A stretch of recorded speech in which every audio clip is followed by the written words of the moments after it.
Forecasters tracking a monster winter storm that could become historic and catastrophic with dangerous impacts expected for tens of millions of Americans this weekend.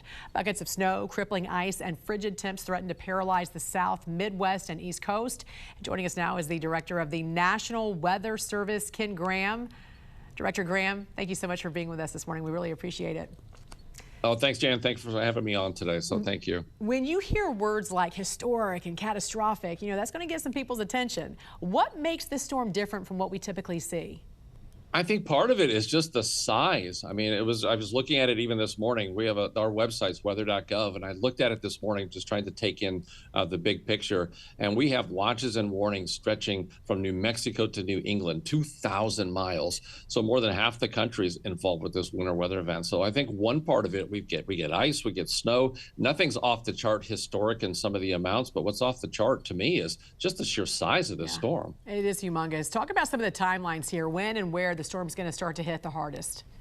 Yeah, it looks like things are going to be starting up today. So looking at Texas, you start looking at Oklahoma. So today you'll start seeing the increase in some of that precipitation. The cold's already filtering into the country from the north. So the cold temperatures are going to be in place. So you're going to start, the precipitation begins today, progressing over the weekend. So into Saturday, Oklahoma.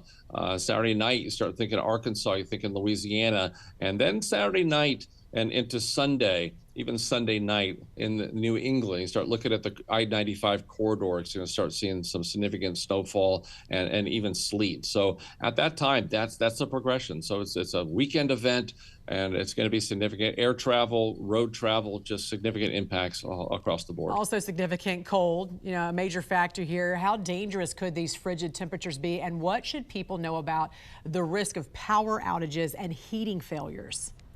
Yeah, we're starting to use language like, especially the areas East Texas, Arkansas, in the south, where you're going to get the freezing rain. So that we predict a ½ inch to an inch of freezing rain in some of those areas. That's catastrophic. That's trees coming down. That's power outages. And you mentioned the cold, Jan. That's part of the problem here too, is the cold isn't going away anytime soon.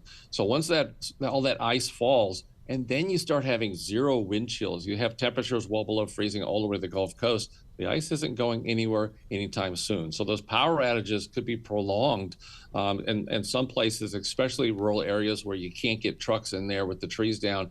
I wouldn't be surprised some people won't have power for possibly a week. So we got to be prepared for that. And that's really scary when you talk about sub-zero, sub-freezing temperatures from some of these areas that aren't used to this.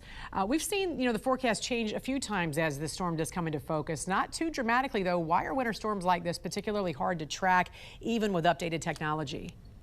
Well, I was director of the Hurricane Center, and I found it was easier to predict a hurricane than it is winter weather. It really is. Wow. Because there's so many factors that come into a winter weather event. You got to have the cold. You have to have some sort of lifting mechanism to lift the air up to cause the precipitation, and you have to have moisture. So in this case, three things coming together. One of them is the cold air.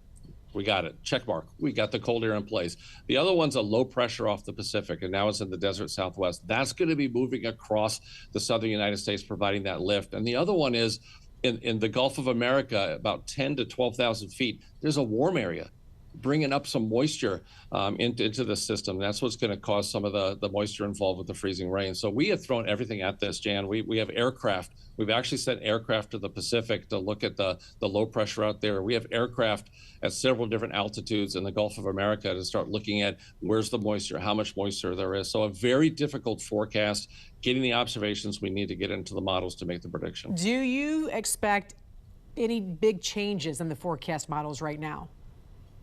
I think you're going to see very consistent in the forecast models. What you can see is these small, faster, slower, 30, 40 miles in either direction. So anybody that's on the border of you getting freezing rain or snow, those type of things could slide around 40 or 50 miles. But at this point, it's all about getting ready. Yeah. At this point you're going to get winter weather, whether it's snow, whether it's sleet, whether it's the freezing rain. You got to be ready. It's coming. Freezing rain is the worst because that's the ice, and that's what's really dangerous. All right, Director of the National Weather Service, Ken Graham, thank you for joining us and for the work your team is doing. We really appreciate it. All right, thanks, Jan.